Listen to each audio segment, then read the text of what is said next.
senador y secretario de Hacienda en los tramos finales de el gobierno del presidente Felipe Calderón, a Ernesto Cordero. Ernesto, gusto en saludarte. ¿Qué tal, Ciro? Gusto en saludarte. Y nada más aclarando, fui secretario del presidente Calderón a la mitad de su sexenio. A la mitad de su sexenio, correcto. El último secretario de Hacienda fue el secretario José Antonio Meade, correcto, quien es el actual secretario del presidente Peña. Entonces, pues me parece que el comentario de ayer del presidente Peña es desatinado. Pues ahora dice el presidente Peña, mira, yo entiendo su frustración. Al pobre presidente pues no le salen las cosas. ¿Al pobre presidente lo llamas? Su conducción económica desde el primer día pues ha sido, y está frustrado y le echa la culpa a todo el mundo, le echa la culpa a todos. Todo el mundo tiene responsabilidad menos su gobierno. Entonces mira, yo entiendo su frustración y hoy el problema es que estamos en una situación de finanzas públicas muy comprometidas y una situación social verdaderamente preocupante, y donde lamentablemente la situación económica es tan comprometida que no tiene margen de maniobra para responder a la inquietud social justificada de lo que estamos viviendo. De esta manera nosotros pudimos administrar el precio de las gasolinas, como él mismo reconoce, con sensibilidad, ¿no? Entendiendo lo difícil que era la situación económica en su momento. Fíjate, nosotros vivimos la peor crisis económica del mundo, la del 2008-2009. Era una crisis de adeveras la que nosotros enfrentamos, y México salió adelante. México salió adelante con responsabilidad, con prudencia, con buenas políticas públicas, y por supuesto que no le echamos la culpa a nadie. Nosotros enfrentamos nuestra responsabilidad y lo hicimos. Y lo pudimos hacer, Ciro, porque teníamos en orden la casa, porque teníamos orden en las finanzas públicas, porque no estábamos sobreendeudados, porque no gastábamos de más, porque lo hacíamos con austeridad. Por eso pudimos enfrentar la crisis que a nosotros nos tocó vivir, y no le echamos la culpa a nadie. Nosotros la enfrentamos con una gran responsabilidad, con un gran patriotismo, y créeme que eso es lo que yo esperaría en este momento de un presidente, ya que le deje de echar la culpa a medio mundo, que le deje de echar la culpa al pasado, y que él asuma su responsabilidad de lo que le toca. ¿Desafortunadas entonces las declaraciones del presidente Peña Nieto? Me parece que sí. ¿Desafortunadas y falsas, Ernesto?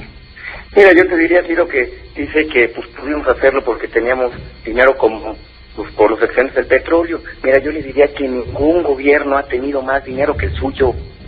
Él hizo una reforma fiscal en el 2014 que déjame decirte que fue poco recomendada, que desalentó la inversión, que desalentó la generación de empleo, que se lo dijimos que era un error y sin embargo la hizo, que desaceleró la economía mexicana, y eso le dio una cantidad de recursos como ninguna otra reforma fiscal. Además de eso, el presidente Peña tuvo esta modificación al IEPS de pasar a ser un mecanismo estabilizador, pasó a ser un mecanismo recaudatorio. Nosotros nunca recaudamos del IEPS, él sí está recaudando una cantidad verdaderamente importante, cerca de 300,000 millones de pesos este año.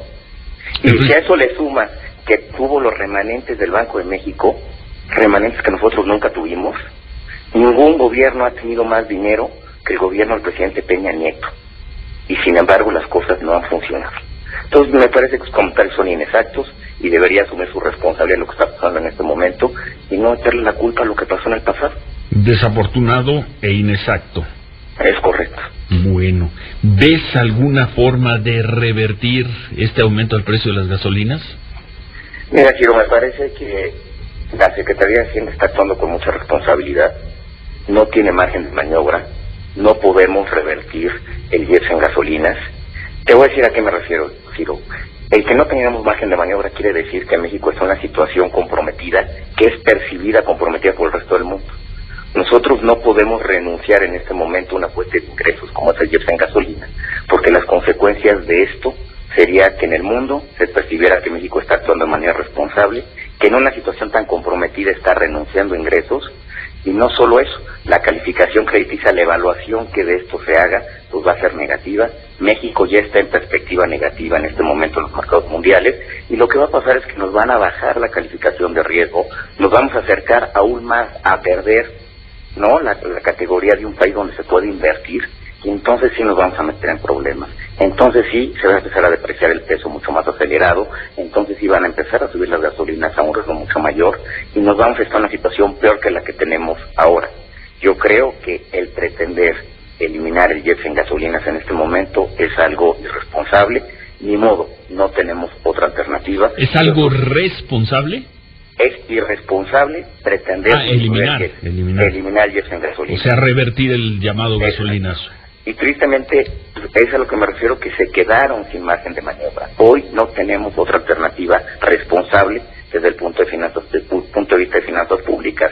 Mira, me parece que lo que deberíamos de pensar es entender que esto está afectando a gente que necesita, que está en lucha por salir adelante, y habría que pensar en otro esquema, probablemente un apoyo focalizado a las familias más pobres, que consumen gasolina, que consumen energéticos, para que efectivamente no afectemos a las familias más pobres en este país, en México.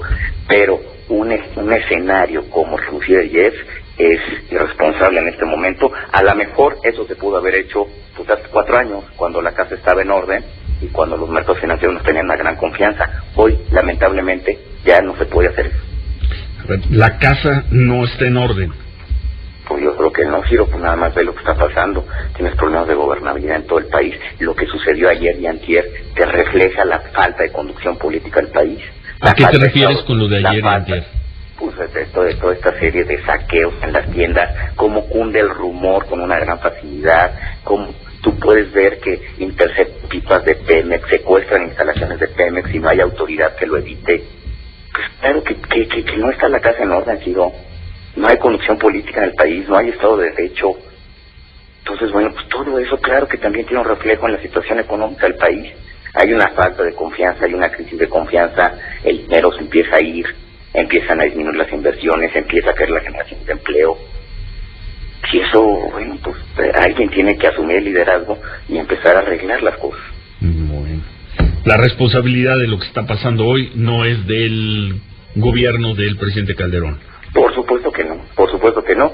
Y mira, y el día que quieran, pues empezamos a comparar los datos de cómo estamos hoy y cómo estamos hace tan solo 4 años, y se los dijimos, tristemente no hicieron caso. Es un gobierno obeso, es un gobierno que gasta mucho, es un gobierno que sobreendeuda, es un gobierno que confunde la política social con política electoral, es un gobierno que no cree en el Estado de Derecho, y bueno, pues hoy tenemos las consecuencias de lo que estamos viviendo. Gracias, Ernesto, buenos días. Gracias, Ciro, un abrazo. Buenos días.